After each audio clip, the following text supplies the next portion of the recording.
How do you do, G-Pod crew? It's your Naughty Buddy Putty here, and today we are reviewing episode 8 of What If, called What If Ultron Won.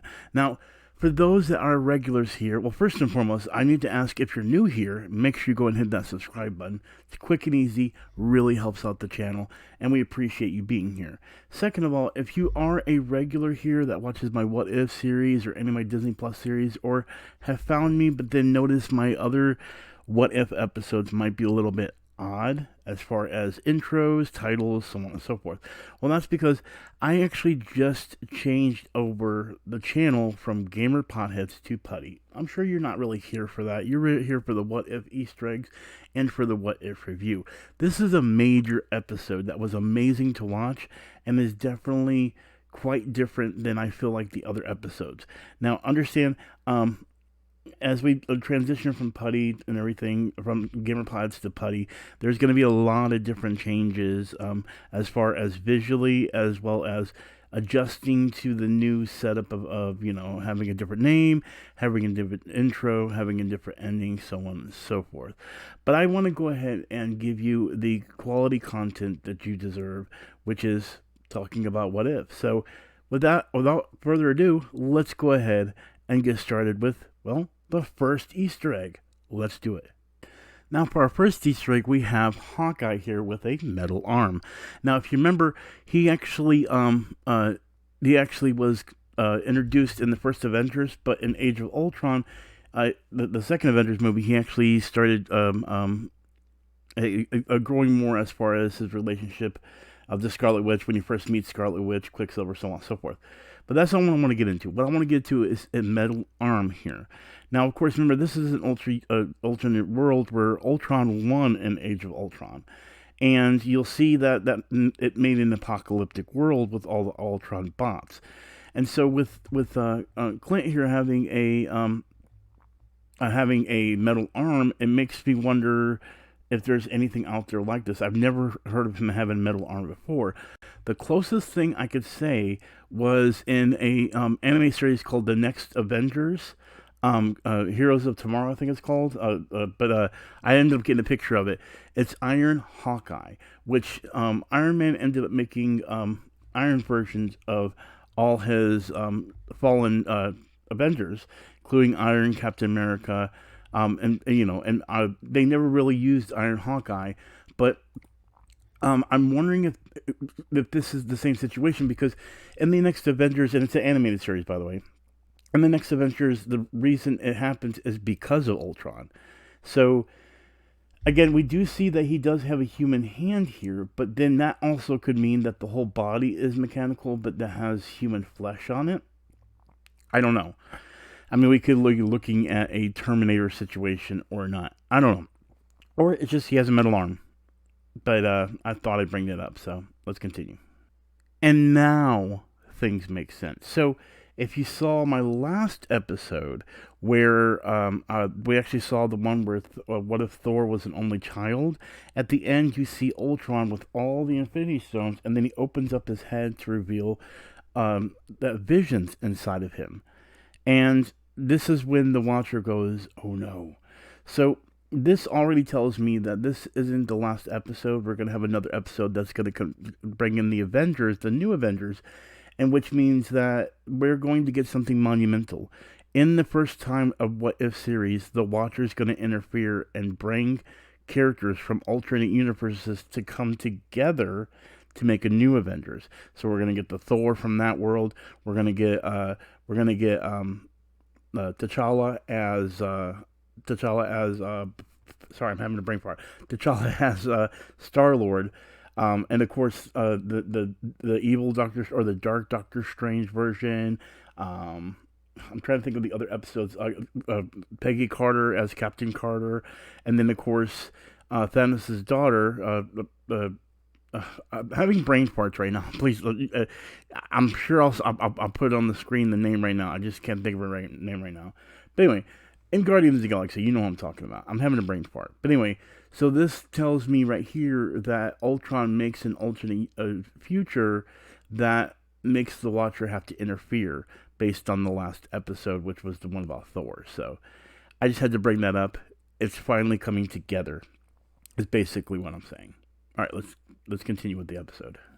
Let it be known, Captain Marvel is always the one that brings references outside the world of the Marvel Cinematic Universe into our world of, or the MCU world of Marvel. And if you're wondering what I mean, she says here, she makes a reference to Skynet and she's seen the movie.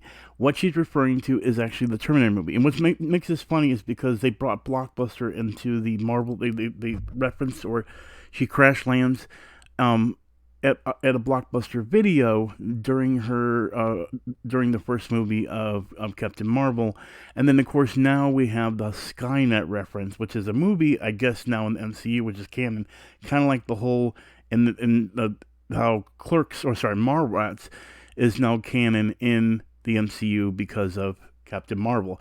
But if you're not familiar, Skynet is actually the company that makes the Terminators in the Terminator movie. So to hear her reference Skynet means that Terminator, the movie, is in the MCU, I guess. How meta is that? Would that be meta? I don't know if that's meta. Either way, Skynet or Terminator is a movie in the MCU that exists. Pretty cool.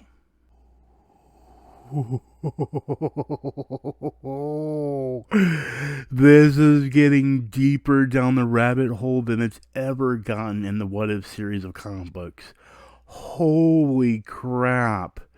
This is like a bit creepy.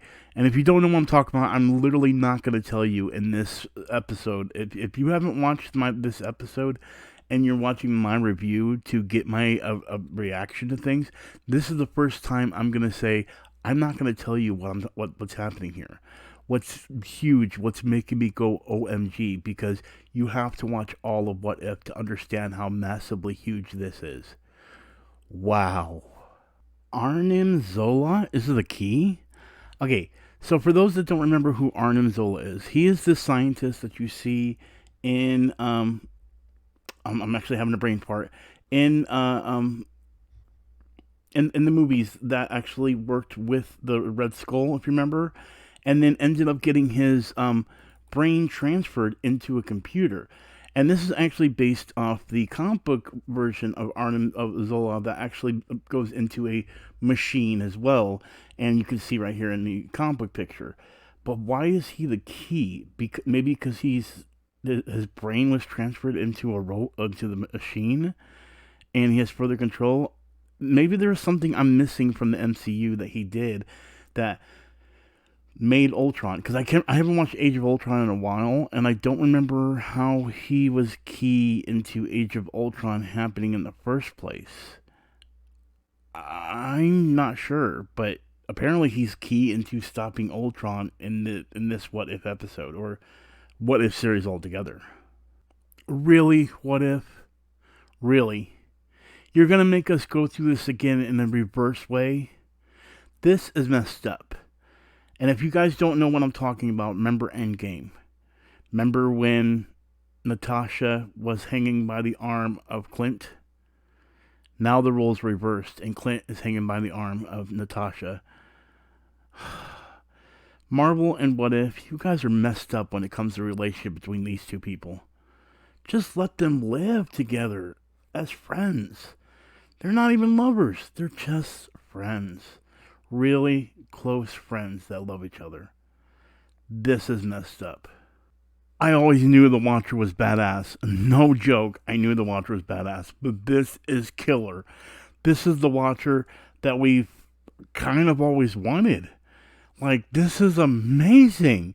I always knew the Watcher was the strongest being in the world of the MCU because he watches over everything that happens in Marvel, comics, movies, video games, action figures, your brain. He's literally like a god amongst gods to the god. Like, it's kind of like when the reader controls the comic book, and if the comic book was sentient, it'd be looking at you like, how did I come to be? But you're not even the Watcher. Even as the reader, you're not the Watcher. Stan Lee is always going to be the Watcher for creating Marvel. I miss him. I wish I could have met him.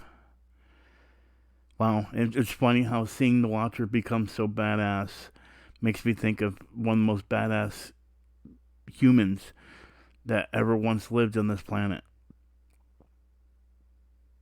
It makes you think, you know. This is this is where we end this episode of What If. Not much as far as Easter eggs, only because there's really nothing to deep dive into something that's new, the unknown, the undiscovered. What if Putty doesn't have the answers for an episode? What if this episode doesn't have as many Easter eggs? What if I have to just let things be? And what if I didn't change my channel name from Gamer Potheads to Putty? What if I kept it as Gamer Potheads and continued from here? I'd always love to be able to see in another universe what if I kept my name. And it's so funny that this episode comes out right after I changed the name from Gamer Potheads to Putty, where there would be an alternate universe where I kept the name and continued on. Or let's just say I never even used the name. Or let's just say that I changed the name early on. It's always a what if, guys. It's always a what if.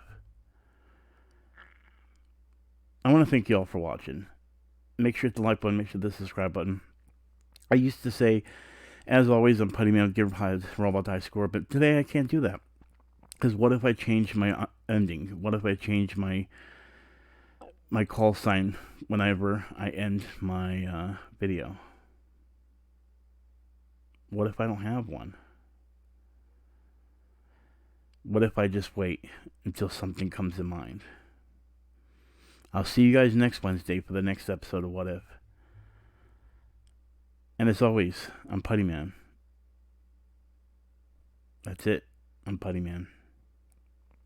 And what if we come back next week?